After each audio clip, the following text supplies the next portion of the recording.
In 50 years, one city changed everything. Democracy, philosophy, theatre, medicine, history as a science, mathematics, architecture, the Olympic Games, trial by jury. All of this didn't just appear in one place, it appeared in 50 years, in one city, with a population of no more than 300,000 people. This is Athens, the 5th century BC. And the strangest thing about this story is the following. Most people think of Athens as a city of wise men and philosophers, a city of white marble columns and pure ideas. But the real Athens was dirty, loud, unjust, and contradictory. The democracy they invented extended only to male citizens, 1/3 of the population. The rest, enslaved people, women, foreigners, did not vote. They executed Socrates. Themistocles, the man who saved them from the Persians, they exiled. This was a city that could produce the greatest ideas in the history of humanity and destroy the people who created them. These are its streets. Athens stands on the rocky plain of Attica, a few kilometers from the sea.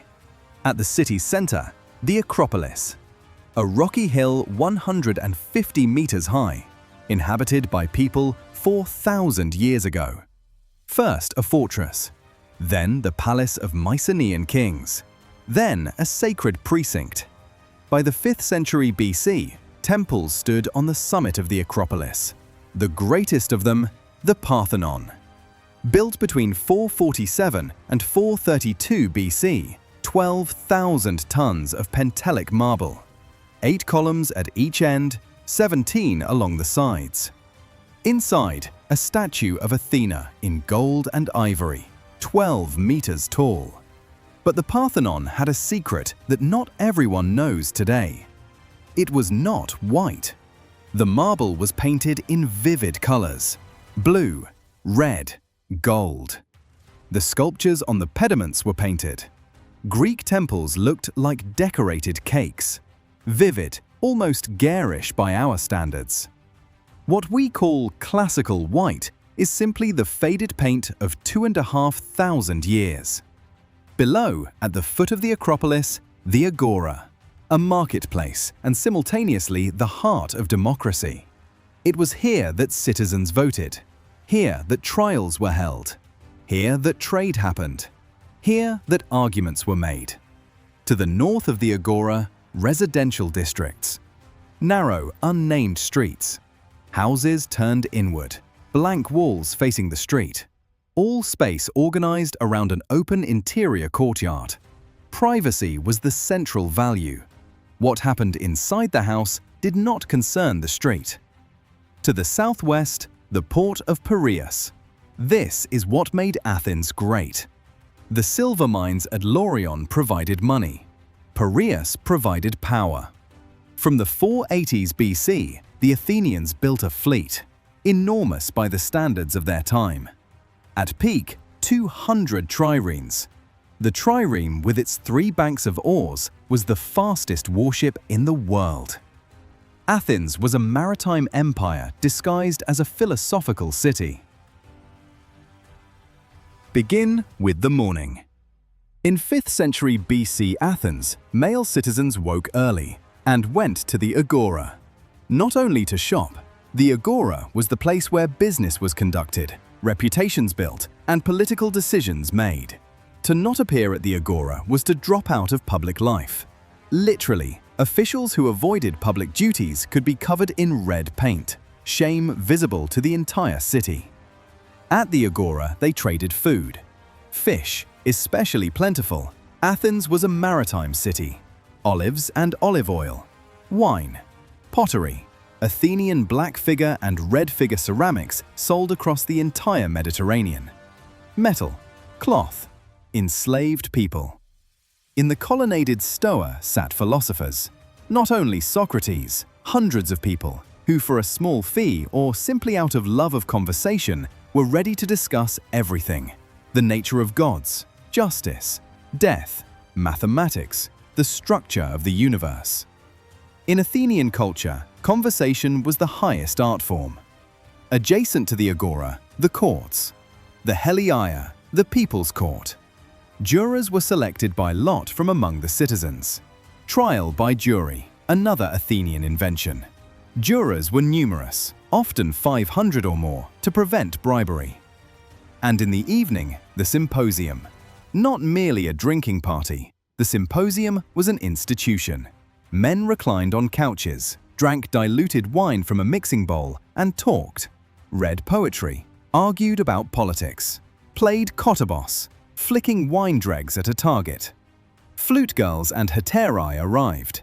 It was an intellectual club, a salon, and a nightclub in one. The wives of free citizens lived separately. Their world was the oikos, the home. Managing the household, raising children, weaving. They left the house only for religious processions or funerals. Athenian democracy was an invention of freedom for those it recognized as free. The greatest secret of Athens is what it actually was. Everyone knows the word democracy. Few people know it was invented as an insult. Demokratia, the power of the demos, the mob. Aristocrats used this word with contempt. Plato, Athens' greatest philosopher, hated democracy. In the Republic, he argued it should be governed by philosopher kings, not the crowd. In 411 BC, Athenian oligarchs staged a coup and abolished democracy. It lasted 4 months. Then the fleet mutinied and restored it. In 404 BC, another coup. The 30 tyrants installed by Sparta. 8 months of terror. Then restoration again. Democracy was not a stable system. It was a constantly contested experiment. Now, Pericles. Pericles, the politician who governed Athens for 30 years during its golden age. Formally, just a strategos, re-elected every year. In practice, the most powerful man in the most powerful city in the world. It was Pericles who built the Parthenon. It was he who transformed the Delian League, a defensive alliance against Persia, into an Athenian empire. Allies paid contributions that were in fact tribute. When the island of Samos tried to leave the alliance, Athens crushed it. The most beautiful tyrant in history, one historian said of Pericles.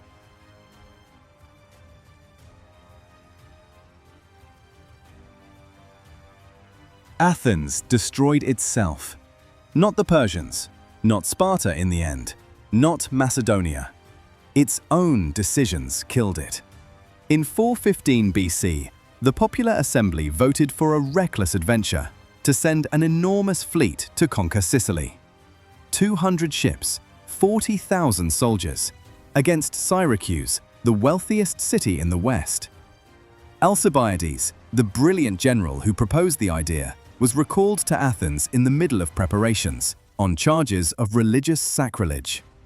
Knowing he faced trial, he fled to Sparta, and there told the Spartans exactly how to destroy the Athenian fleet in Sicily. The fleet was destroyed completely. 40,000 men died or were enslaved. Athens never recovered from this blow.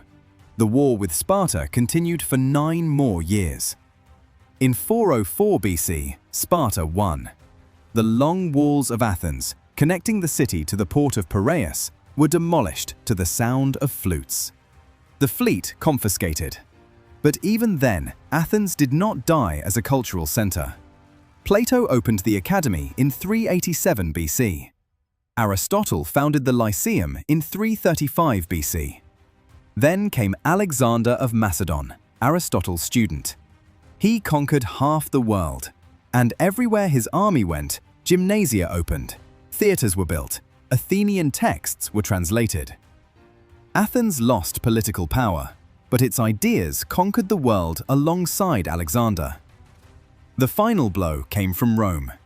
In 86 BC, the Roman general Sulla sacked Athens, destroyed the sacred groves of the Academy, removed statues and libraries to Rome.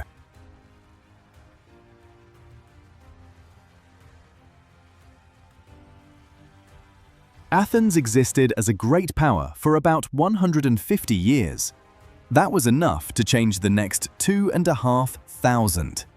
Every time an election is held anywhere in the world, that is Athens. Every time a defendant has the right to a defense in court, that is Athens. Every time someone asks, "But why exactly?" that is Socrates. America's founding fathers called themselves heirs of Athens. The French Revolution drew inspiration from Greek republican ideals. Every constitution, every parliament, every university carries within it a trace of the Athenian experiment. Aristotle collected 158 constitutions of different states and wrote the Politics, the first political science. Hippocrates laid the foundations of medicine. Thucydides invented history as a discipline. Euclid, geometry in the form still taught in schools today. Athens invented democracy. And it also showed how difficult it is to hold on to, how easy to betray through fear, envy, or the desire for power. That is a lesson we still have not learned.